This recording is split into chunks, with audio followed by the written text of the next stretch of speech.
大家好，我是田园，今天给大家分享一个椒盐油酥火烧做法。首先我们准备260克的普通面粉，先加入3克酵母粉，然后再加入5克白糖。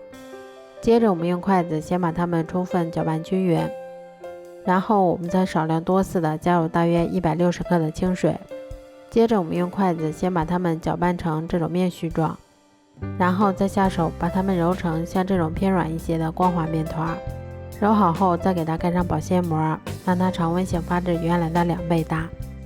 接着我们在小碗里面先准备20克的普通面粉，然后先加入5克盐，再加入3克花椒粉，最后我们再淋入20克烧好的热油。接着我们用筷子把它们充分搅拌均匀就可以啦。面团醒好后，我们先给它揉一揉，排出里面的空气，然后再把它擀成一张厚度约3毫米的长方形饼皮。擀好后，我们在表面先涂抹上一层刚刚做好的油酥，接着我们再像这样先把它从一头慢慢的卷起来。卷好后，我们再把它切成大小均匀的小剂子。我们取一个小剂子，先把2头收口的地方给它捏严，然后再把它按压成小饼的形状。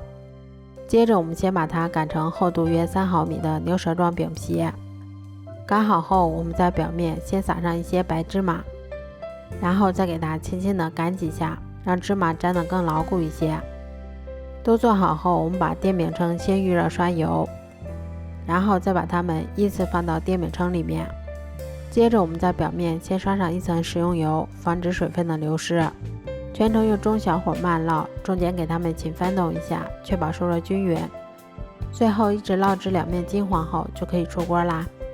这样做出的椒盐油酥火烧吃起来非常的鲜香美味，而且做法也非常的简单快速，味道比外面买的还要好。如果喜欢的话就试试吧。喜欢我的视频就关注我吧，谢谢您的支持。